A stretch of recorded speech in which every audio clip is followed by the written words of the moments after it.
반갑습니다. 대기업 시청자 여러분들 그리고 경동제약 주주님들. 이 경동제약 같은 경우 금일 이 신약 임상 3상 성공에 대한 이 모멘텀으로 주가가 오늘 상승을 했지만 결국에 윗꼬리를 강하게 달면서 주가가 하락으로 마감한 것을 우리가 확인해 볼 수 있습니다. 이제 하락이라기보다는 이제 윗꼬리를 강하게 단 이제 양봉 형태로 좀 움직임을 나타냈죠. 이 부분에 있어서 이 삼상이 정말 이 실체가 어떻게 되는지 우리가 오늘 함께 알아보고, 이 경동제약이 앞으로 주가가 상승할 수 있는 이런 모멘텀에 대해서는 어떤 부분이 있는지 우리가 한번 함께하는 이런 시간이 되도록 하겠습니다. 그래서 오늘 영상도 중요한 만큼 끝까지 시청해 주시고 좋아요와 구독으로 큰 힘 주시면 감사하겠습니다. 그럼 같이 바로 알아볼까요?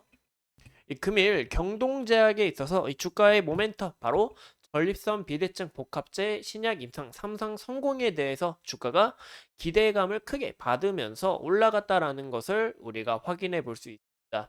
보시는 것처럼 이 전립선 비대증 약물인 탐스로신, 이거 잘 봐주시고, 또 가민성 방광치료 성분 미라베글론을 결합한 복합제라는 것을 우리가 확인해 볼 수 있는데요. 이 부분이 무슨 얘기냐? 이 애초에 다른 물질이 있다는 거예요. 이 다른 물질이 있다라는 건데, 이 물질을 자체적으로 만든 게 아니라 이 제네릭 제약사로 이 복합, 이 합체를 딱 시켜가지고 약물을 만들었다라는 것을 우리가 확인해 볼 수 있겠죠. 보시는 것처럼 이 탐스로신과 미라베그로는 이미 비뇨기계에서 처방 비중이 높은 대표적 약물이라고 합니다. 그만큼 우리가 이런 바이오에 대해서 우리가 좀 눈여겨봐야겠죠. 이번 삼상 성공 같은 경우 795명 환자를 이제 대상으로 했는데, 이 효과가 투여근 대비 굉장히 우수한 효과를 보여줬고, 12주 시점에 이 보시는 것처럼 이 IPSS 통점에 있어서도 이 비열등성을 우리가 확인했다라는 것을 볼 수가 있습니다. 그만큼 임상 3상에 대한 이 성공을 바탕으로 이 치료 효과를 높일 예정이고, 무엇보다 이 전립선 비대증 환자가 증가 추세에 있어서 이런 부분에서 이 폼모커가 나올 수 있다는 거 한 번 더 강조드리고 싶어요. 그 이유가 이 추후 이 폼모커에 대한 이슈가 나올 가능성이 높기 때문에 우리가 좀 더 주목을 하셔야 된다라고 볼 수 있을 것 같고, 근데 무엇보다 이 실체를 우리가 좀 아시는 게 정말 중요하다고 생각을 해요. 아까 말씀을 드렸죠. 탐스로신 그리고 미라베그론, 이 두 약물이 일본 아스테라스라는 기업이 있습니다. 이 바이오 기업의 약물이라고 볼 수가 있는데, 이 약물 자체 내에서 특허가 만료가 되고 이제 제네릭으로서 우리가 이제 국내 허가, 이제 탐스로신 같은 경우 29개, 미라베그로 같은 경우 이제 180개가 현재 출연이 됐는데, 그만큼 아스테라스에서 개발된 만큼 이미 효과가 검증된 약물을 그저 주사제가 아닌 이렇게 캡슐 안에 담아서 만들었다라고 봐주면 좋을 것 같아요. 이미 효과가 검증된 약물을 바탕으로 이 제품을 만들었기 때문에 이미 이 효과 자체는 잘 될 수밖에 없다라고 우리가 볼 수 있습니다. 이게 간단하게 좀 해석을 해보자면, 이제 짜파게티랑 너구리를 우리가 같이 뭐 섞어 먹잖아요. 그렇게 그런 느낌으로 아시면 좋을 것 같아요. 이 너구리도 맛있고 짜파게티도 맛있는데 둘 다 섞어 먹으면 굉장히 더 맛있잖아요.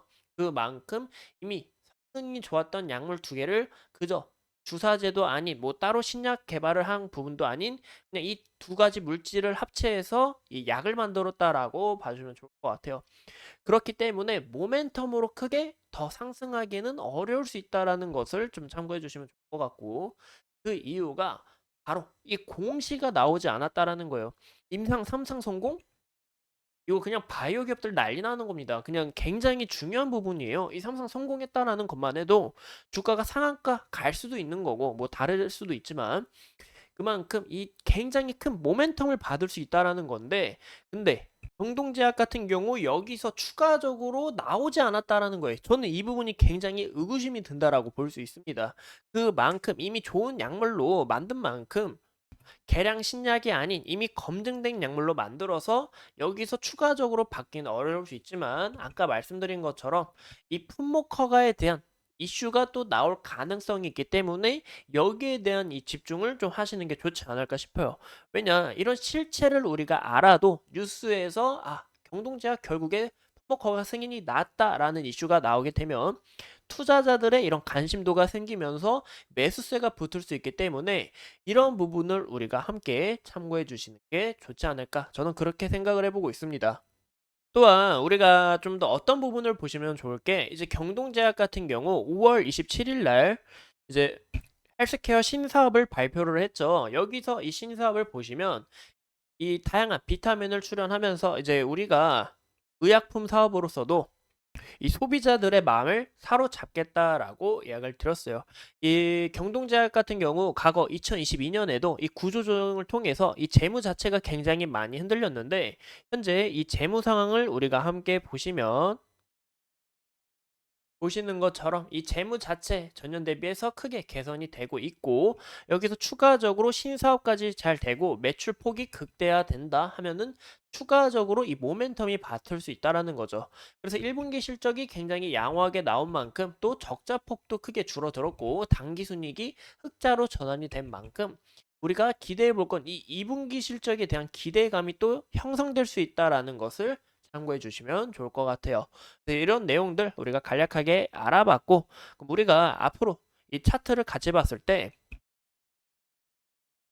현재 이 경동제약 같은 경우 윗꼬리 형태가 굉장히 많았다라는 것을 확인해 볼 수 있는데 보시는 것처럼 많죠. 금일도 윗꼬리 형태를 달았다라는 것을 볼 수 있습니다.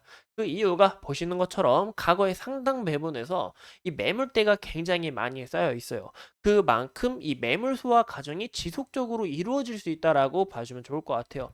그래서 이슈로 부각이 받고 주가가 올라갔으니까 상단 부분에서 쌓여있던 이 매물을 던져지면서 주가가 지속적으로 윗꼬리 형태를 나올 수 있다는 겁니다. 아직 이 상승 추세로 전환했다 이런 신호를 알아보긴 어렵지만 제가 봤을 때 조금 더 몇 번의 시간이 필요하지 않을까 저는 그렇게 좀 생각을 해보고 있어요. 그리고 무엇보다 좋았던 거는 241선 아래에서 지속적으로 저항을 받는 것을 우리가 확인해 볼 수 있는데 이 내일 흐름도 여기서 지속적으로 매도세가 이루어지면서 241선 밑에까지 주가가 조정을 받는지 우리가 확인해 봐야 될 것 같고 그게 아니더라면 241선 크게 돌파한 만큼 여기서 주가가 지지를 받으면서 다시 이 이슈를 받고 추가적으로 이 모멘텀을 받고 상승하는 부분이 굉장히 이상적이지 않을까 저는 그렇게 느껴보고 있습니다. 그래서 다시 한 번 더 이 매물 소화하면서 여기 구간까지 이 안착을 하는 과정이 굉장히 중요하다라고 해석해 볼 수 있을 것 같아요. 그 이유가 보시는 것처럼 이 구간의 매물대를 우리가 확인해 볼 수 아까까지는 이 구간 밑에까지 주가가 밀렸었거든요. 근데 오늘 다시 매수세가 들어오면서 여기 위에 마감이 되려고 하는 모습을 나타내고 있는데 이 구간에서 마감이 되고 이 구간까지 어느 정도 좀 소화하면서 다시 한 번 더 이슈로 부각되는 이런 부분이 굉장히 좀 더 중요하지 않을까 저는 그렇게 생각해 보고 있습니다. 어디까지나 이 차트를 보는 눈은 사람들마다 다르기 때문에 이런 내용들 참고해 주시면 좋을 것 같고 경동제약 제가 끊임없이 파헤쳐 보면서 여러분들과 함께 하도록 하겠습니다. 오늘도 소중한 시간 내서 영상 시청해 주신 점 감사합니다.